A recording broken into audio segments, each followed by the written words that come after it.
한국에서는 원하는 모든 걸 할 수 있다는 게 신기해요. 미국에서 한국으로 유학 온 미녀 여대생이 있습니다.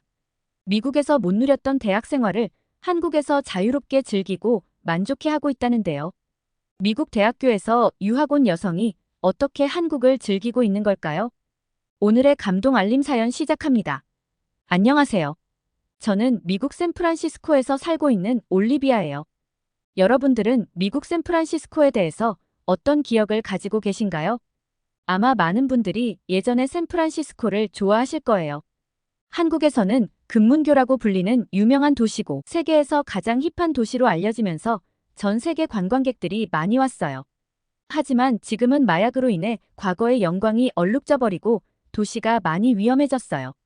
길거리에 마약한 사람들이 너무 많아서 가끔은 집으로 가는 길이 무섭기도 해서 아빠가 데리러 나온 적이 많답니다. 2023년에 샌프란시스코에서 마약으로 사망한 사람은 400명이 넘어가고 있어요. 홈리스가 많아지면서 마약 사건 사고들도 빈번하게 일어나고 있습니다. 심지어는 대낮에도 차량 강도나 도심에서 총기 사건이 빈번하게 일어나고 있어 치안에도 큰 문제가 생기고 있어요. 샌프란시스코에서 위험함을 느끼고 있던 중에 학교에서 한국으로 교환학생을 가는 프로그램을 모집한다는 공고를 봤어요. 이전부터 한국을 가고 싶어 했던 저는 부모님께 말씀을 드렸어요. 아시아 나라 중에서는 한국, 일본, 중국 중에서 한국이 제일 치안이 좋고 깔끔하고 공부할 수 있는 환경이 좋다고 들었거든요. 예전에 부모님과 함께 중국에 방문했을 때는 위생적으로 너무 안 좋아서 2번 다시 가기 싫은 느낌을 받았어요. 뿐만 아니라 중국 사람들은 다 이기주의적 성향이 있어서 외국인을 배척하고 자기 나라 문화만 중요하다고 생각했어요. 미국을 싫어한다는 이야기는 들었는데 생각보다 폐쇄적이어서 여행하는 동안에도 힘들었던 기억이 있어요. 처음에는 부모님께서 유학에 대해 반대할 줄 알았는데 부모님은 오히려 한국이라면 교환학생 가는 게 좋다고 말씀 주셨어요. 엄마는 오래전부터 K-드라마 팬이라 저보다 한국에 대해 더 잘 알고 계셨어요. 한국의 유명한 연예인 이름도 다 알고 화장품도 열심히 사서 바르고 계시고 있어요. 최근에 웰컴 투 삼달리라는 드라마를 보시고 한국의 제주도에 꼭 가보고 싶다고 아빠에게 계속 조르고 있어요. 이 영향으로 아버지도 한국에 대한 거부감이 없으셔서 2분 다 한국으로 유학 가는 걸 흔쾌히 허락해 주셨어요. 하지만 할아버지가 생각지도 못한 큰 복병이었어요. 예전에 한국 전쟁을 참전한 군인이셔서 남, 북한 상황에 대해 자세히 알고 계셨어요. 북한에 대해 걱정을 많이 하셔서 계속 위험하다고 반대를 하셨어요. 할아버지는 예전에 한국만 기억하고 현재 한국의 모습은 아예 모르셨거든요. 올리비아야. 한국은 아직은 위험한 나라란다. 휴전 국가라서 전쟁이라도 나면 어떡하니? 할아버지, 지금의 한국은 할아버지가 기억하고 있는 한국이 아니에요. 한국은 엄청난 경제 성장을 통해 세계 5위 정도 되는 군사력 가지고 있어요. 그런 거짓말은 하지 말아라. 할아버지는 과거에 한국에 갔다 와서 어떤 나라인지 알고 있어. 엄청나게 가난한 나라였단다. 어떻게 그런 나라가 군사력을 가지고 있다는 거니? 저는 구글에서 찾은 자료와 뉴스들을 보여주면서 할아버지에게 말씀드렸어요. 할아버지는 한국이 발전한 모습에 감탄하셨고 유학을 허락해 주셨어요. 그렇게 할아버지까지 완벽하게 설득하고 나서 저는 3개월 동안 한국 문화에 대해서 공부를 하고 한국으로 유학을 왔어요. 인천국제공항에 도착하니 진짜 유학 생활이 시작되었다는 느낌이 들었어요. 짧은 시간이지만 한국어를 공부하니 사방에 써져 있는 한국어를 조금씩은 읽을 수가 있었어요. 한국인들이 돌아다니는 걸 보니 열심히 한국어를 배워서 한국이란 나라를 구석구석 탐방하고 싶어졌네요. 미국에서는 차로 이동하고 다녀서 대중교통의 큰 필요성을 못 느꼈는데 한국에서는 차가 없으니 대중교통이 꼭 필요했어요. 처음에 버스나 지하철을 어떻게 타고 다닐지 걱정이 많았는데 하루 만에 큰 걱정이 아니란 걸 깨달았어요. 한국은 정말 대중교통 시스템이 잘 되어 있더라고요. 심지어 각 역마다 청소가 깔끔하게 되어 있고 효율적이기까지 해요. 지하철과 버스들은 대부분 영어까지 써져 있어서 외국인들도 길을 찾기가 충분했어요. 카카오맵 어플을 쓰면 각 버스마다 도착 시간이랑 잔여 좌석까지 나와 있어서 깜짝 놀랐다니깐요. 한 번은 급하게 타느라 버스를 잘못 타서 중간에 내린 상황이 생겼어요. 반대 방향에서 다른 번호 버스를 타려고 기다리고 있었어요. 버스가 와서 기사님께 물어보니 친절하게 목적지 가는 버스라고 얘기를 주셨고, 당연히 다시 타니 요금을 다시 낼 줄 알았어요. 하지만 0원이라고 표시가 뜨더라고요. 저는 카드가 잘못된 줄 알고 기사님한테 현금으로 드리겠다고 말씀을 드렸는데, 기사님은 웃으면서 제대로 찍은 게 맞다고 뒤에 가서 앉으라고 해주셨어요. 나중에 한국 친구한테 물어보니 한국에서는 30분 안에 다른 노선 버스를 타면 3회까지는 무료로 환승이 가능하다고 얘기를 들었어요. 미국에서는 항상 차만 타고 다니니 이런 교통 시스템에 잘 몰랐는데 한국의 이런 발전된 대중교통 문화에 깜짝 놀랐습니다. 만약 미국에서 차가 없었다면 저는 아무 데도 못 놀러 다녔을 거예요.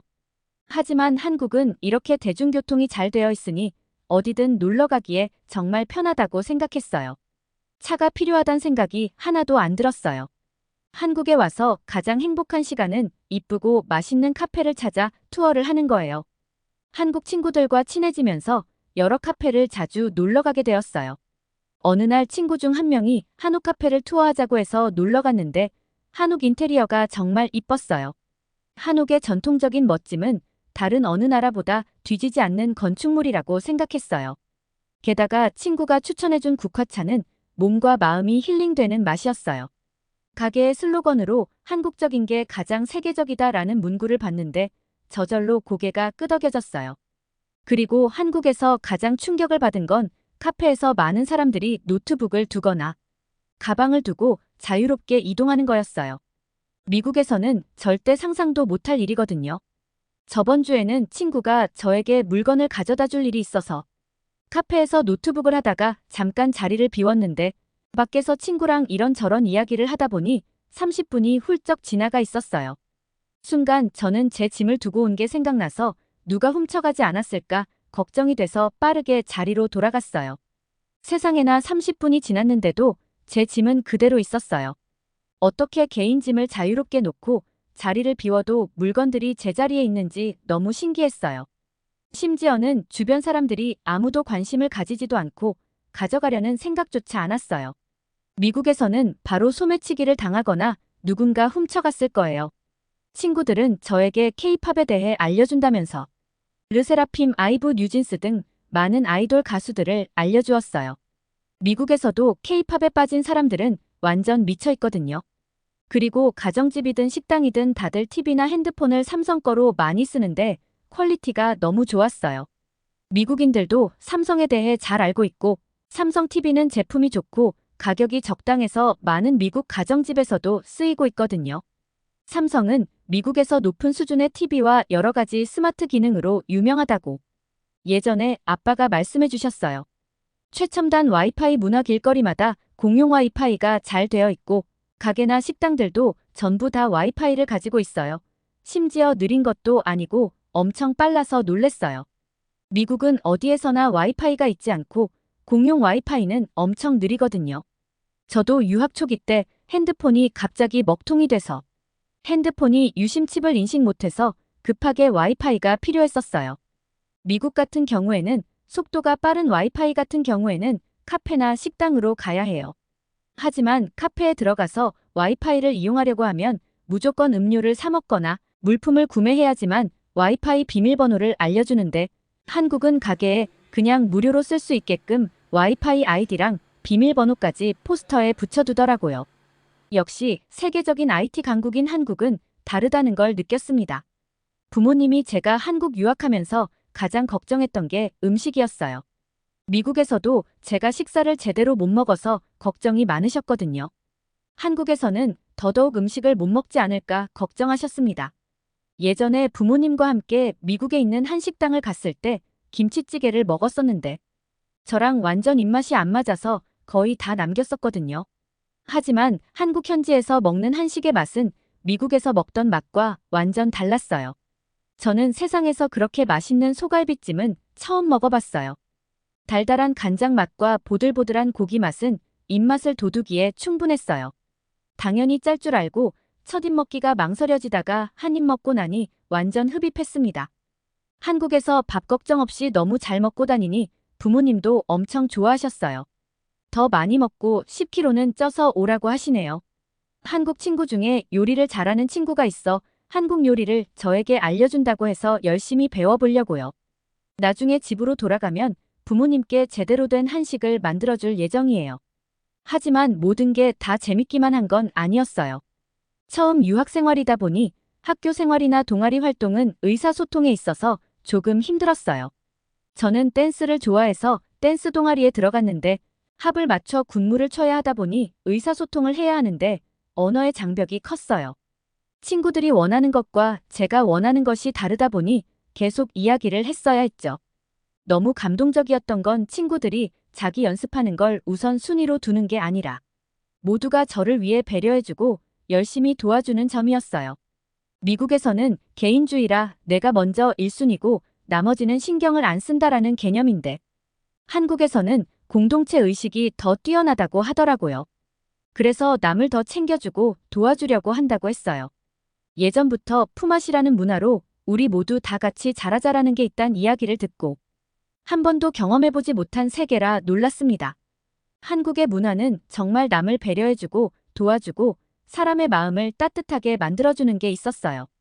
열심히 친구들이 도와준 덕분에 1년에 한 번 있는 대학교 축제의 댄스팀으로 참가하여 멋지게 공연을 한 추억을 남겼네요. 1년 동안 있었던 한국은 저에게는 천국과도 같았어요. 정말 재밌는 일들이 가득했어요. 이제 다시 미국으로 돌아가야 하는데 빨리 다시 한국으로 나가고 싶단 생각이 계속 드네요. 한국에서 남은 시간들을 소중하고 알차게 보내야겠어요. 오늘 저녁에는 부모님에게 드릴 선물들을 올리브영에서 털어버리려고 합니다. 엄마가 한국의 마스크팩을 엄청 좋아하셔서 양손 가득 무겁게 사들고 가려고요. 나중에 또 한국에 나오게 되면 재미난 사연들 보내드릴게요. 오늘은 미국에서 한국으로 유학을 온 미국 올리비아 씨의 사연이었습니다. 역시 한국은 다른 아시아 나라보다 유학하기 좋은 환경이네요. 한국이 더 많이 더 널리 알려졌으면 좋겠습니다. 오늘의 사연 재밌게 들으셨나요? 오늘의 사연이 마음에 드셨다면 구독과 좋아요를 눌러주세요. 여러분의 구독과 좋아요는 감동적이고 재밌는 사연들을 소개할 수 있는 원동력이 됩니다.